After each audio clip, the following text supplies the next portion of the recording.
Hey, it's Andy Bosnak here. Today we are going to make our own Shepard tones in Pro Tools from a kit that I've provided. You can get the link to the files in the video.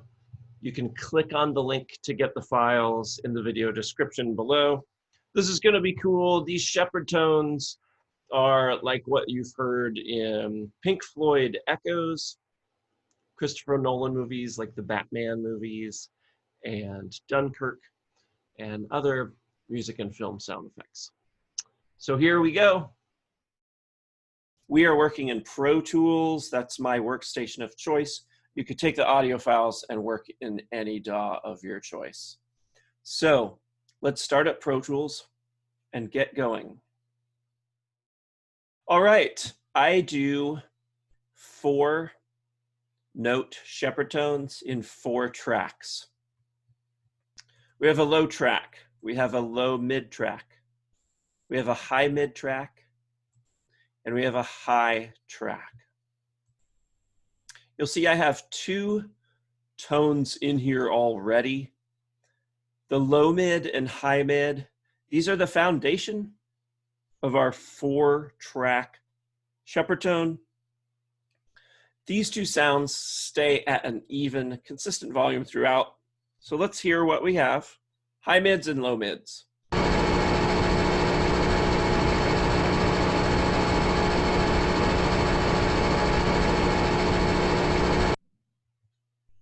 You'll see I'm starting with a pretty even sound. I actually recorded a light pole buzzing, and then I mixed that with a machine buzzing. So I have a pretty even sound, a little bit of texture in there, but you'll see the volume is fairly even. There's a low mid track. There's a high mid track. We are going to take this high mid track and we're going to option drag it. You could also control option drag it. Keep it in sync. So we have the high mid sound on the high track. We're going to pitch it up 1 octave higher with an audio suite plug-in. While you have this audio clip selected in the high track, click on Audio Suite and Pitch Shift. And I like using Time Shift. You can use any pitch shifter of your choice. I'm going to go to make this higher. So I'm going to go to Pitch and tell it to make 12 semitones higher. I'm telling Time Shift to make this note 12 semitones higher. Once I hit render, that will happen. I now have a high track.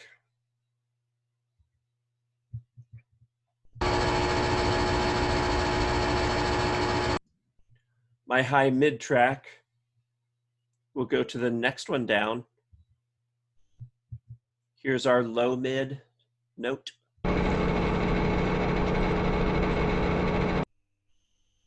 We need a low note. So what we're going to do is take this low mid note, option drag it, duplicate the low mid note onto your low track. This low mid note needs to be an octave lower. So I'm going to go to Time Shift and I'm going to go to the pitch section and I'm going to tell Time Shift to make this negative 12 semitones 1 octave lower. I'm going to render that. Render will burn it in. Now if I listen to all 4 of my tracks together,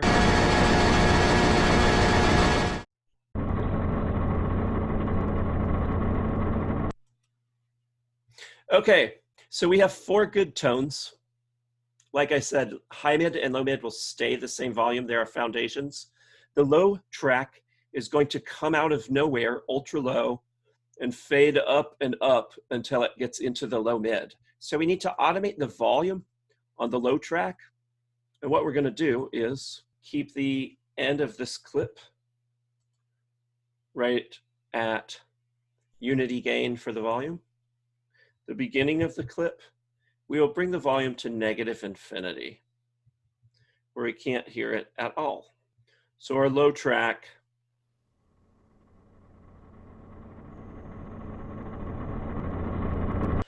comes out of nowhere and fades up louder into the low-mid foundational track.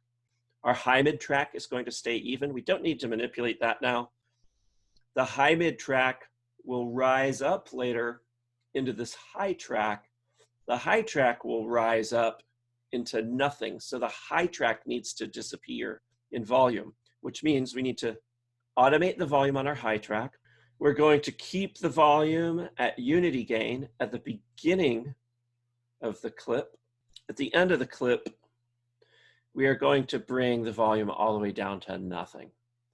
So since this is the high track, and it's going to keep rising up and getting higher pitched, it has nowhere to go. It has no note higher than it, so it's going to disappear. So we're going to have lowest fading up into low mid, staying even, a high mid staying even in volume, but the high mid will rise up into the high track. The high track will rise in pitch, but lower in volume to nowhere. We need to marry all four of these tracks with their volume automation into one track. So we have highs going from unity gain, fading out to nothing. High mid staying even volume, low mid staying even volume. The low track will fade from nothing up to unity gain. We're going to do a bounce and make a new track. Bounce is Command Option B on a Mac. And I'm going to name this bounce. I'm just going to stay in mono, import after my bounce. I will import this into my session as a new track at the same time selection location. Okay, so now I have one track of my Shepard tone. I can mute my other four stem tones.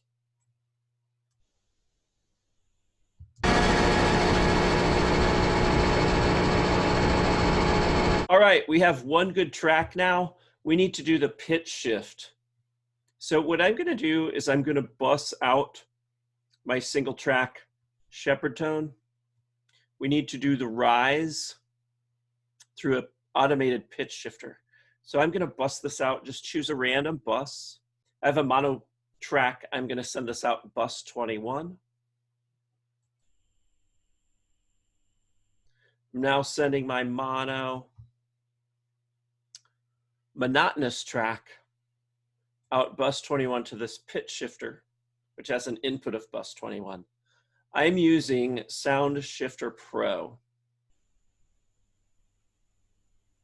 So what I need this to do is we're going to do the rise, where this monotonous track rises up in pitch for our ascending Shepard tone illusion.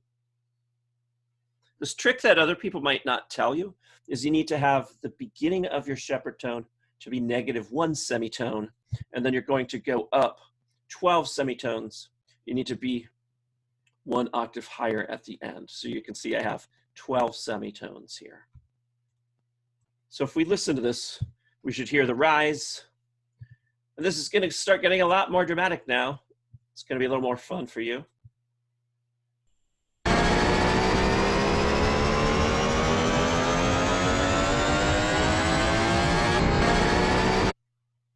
All right, so we have a cool tone. We have a rise. I set my pitch shifter to start at the tone -1 semitones pitched lower, and then it's automated to fade up to 12 semitones, 1 octave higher at the end. So this is the rise. Let's bounce our pitch shift, Command Option B. And I'm going to call this bounce pitch.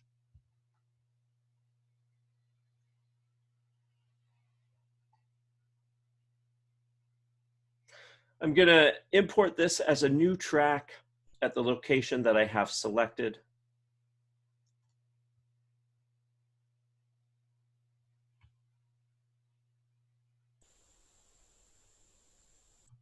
I can mute my old track and my pitch shift.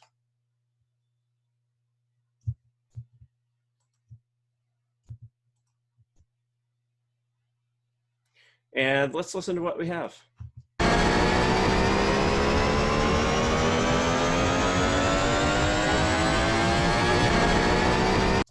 It sounds cool. There's a weird glitch when we cycle from the end back to the beginning. So I just hit Command D. We need to make an adjustment and a crossfade. So get your original one, hit Command D to duplicate the clip. Put your nudge value at 1 frame. We are going to hit the minus key on the numeric keyboard 12 times. We're going to nudge the duplicate 12 frames earlier. 9, 10, 11, 12. Okay, so we still have a weird glitch from the end to the beginning. You make a big crossfade. So since there's only 12 extra frames here, just select a big bit, hit Command F for fade. This is one where I really like equal power, works a lot better. So I got standard in, equal power to link out and in, and standard out shape. It's going to say, hey, you did this in the wrong space. There isn't enough. Yep, adjust bounds. We're going to have a 12 frame fade. Let's check this out. This is going to sound better.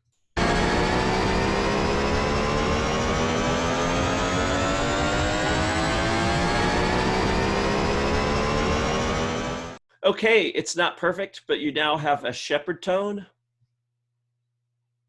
You now know how to do it after you've made your first one. You can get into more details and more specific Shepard tones, maybe boosting or cutting certain frequencies, more higher focused Shepard tones or more lower focused Shepard tones. Let me show you one trick. We made an ascending Shepard tone. All you have to do to make a descending Shepard tone, I'm going to select the whole thing, duplicate it, move my duplicate over a little bit, and simply reverse this. I'm going to go to Audio Suite, Other, Reverse. After I render this, my ascending Shepard tone is going to be a descending Shepard tone. That's pretty cool.